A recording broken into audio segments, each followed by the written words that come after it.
You want a little piece of that fuzzy.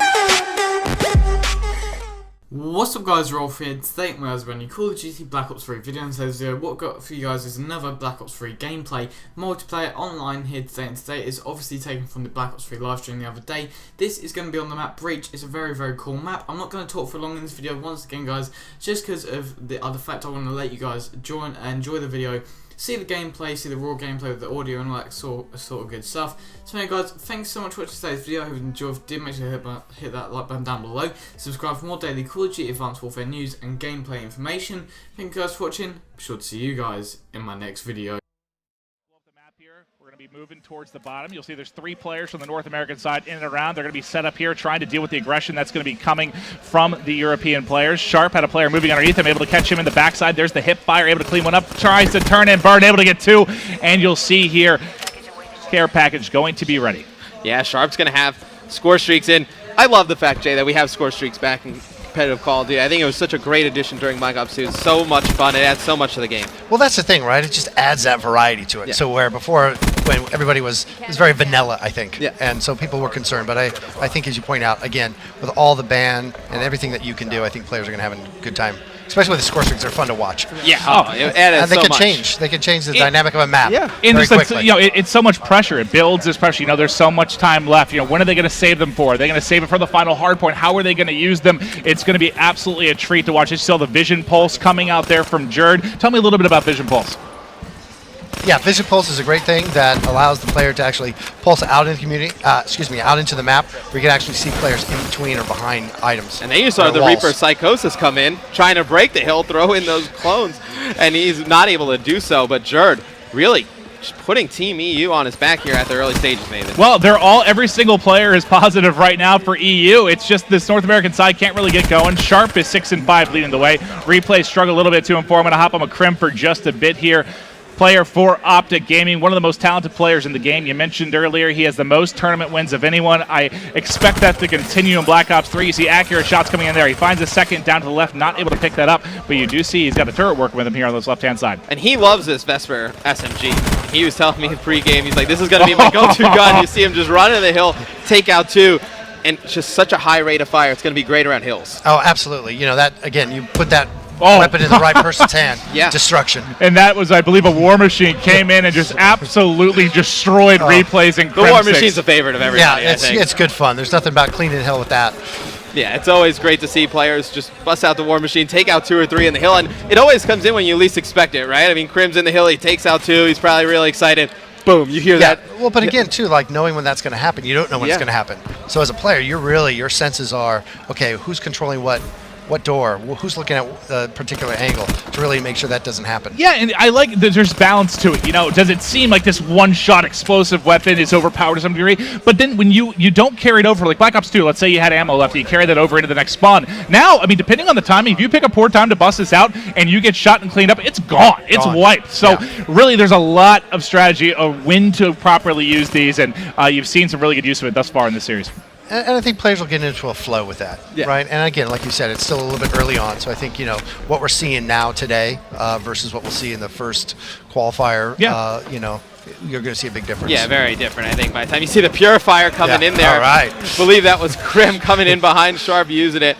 Don't know if he was able to get one, but something else of note, you can see that the time in hill stack on the right-hand side, Maven. I love that. Really shows how OBJ players affect the game. Speaking of which, look at Jerd rocking the hill. He's got a minute 9 to his name. He's also 9-6, make it 10-6. There's 2 more pushing him. Can he clean him up? Hit markers for days. Not able to pick it up, but does get the assist as well. He's close to score streaks as well, so he played his life right there. Didn't want to dive into the hill.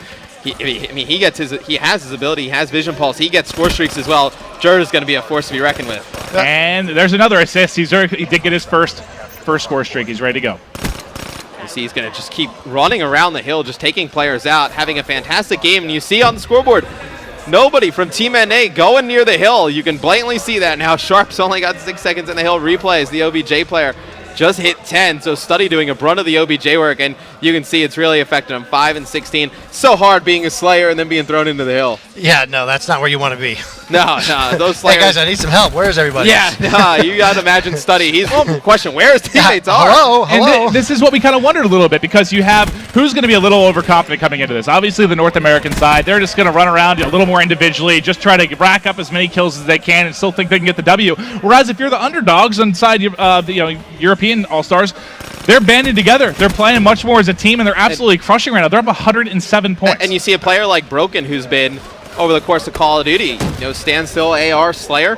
Right now, 16-12, 38 seconds in the hill. I mean, it doesn't look like a lot, but compared to the Slayers from North America, doing a better job at playing around the hill, playing more of a team game. Yeah, absolutely. I wonder if the EU guys maybe did a little something on the North American team before they started, like, oh, don't worry about it. Now Yeah, they're right? They lulled them into a false sense of confidence. Exactly. Now bringing it. Yeah, right. They used different guns. Like they didn't try to use the guns they were going to prefer. Their picks, their bands of protects were completely different than what they want to do once the series starts, and now they've completely caught them startled. But this is what's going to be great.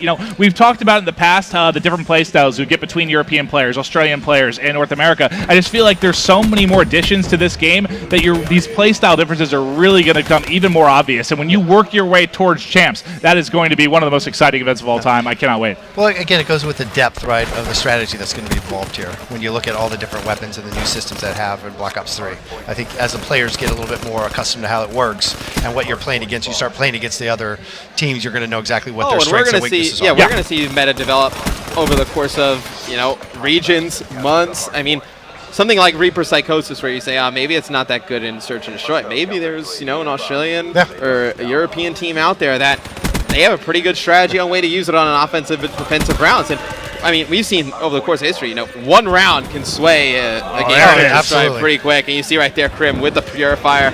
Jay, that thing looks beautiful. Yeah, it's so fun. It's so fun. But again, to your point, we've even seen it change over the course of the Oh, yeah. Both going to come through torching each other. That's what you want to see. That's great. Kids, do not try that at home. No. Well, you want them to try it. Yeah, that's right. No, seriously, play it. Yeah. No, that was wild, though. You see Bo just battling it out there with the Purifier. Incredible stuff coming in. I believe they actually traded that there. But look at the massive lead building up. It's now a 130-point advantage, 3:22 left on the clock, and they're just running away with this one entirely. Is there anyone you want to watch right now? Because everyone on the European side's going off. We should stay on with Power. I mean, he had a very good game one. Game two, 24-14. A minute and 49 in the hill. Doing it all for TVU. He's doing a lot of heavy lifting right there. Just an unbelievable performance here. As I think this is pretty shocking. I guess I could see the uplink to a degree just because we've kind of been watching that over the course of the past day or so. But the hard point, I thought this would be one where the North American roster would completely run away. I thought Krim was going to drop 700 kills typically in game two, but they're still lagging behind a bit. A part of that is going to be replays in Study. 9-21 and 10-26. Well, Study's got a minute and 11 in the hill. That's true. He's a guy in the hill. He's just living in there. Yeah, he needs his teammates to surround him, just form a perimeter with assault rifles and lock it down. But Team EU may have been 250 to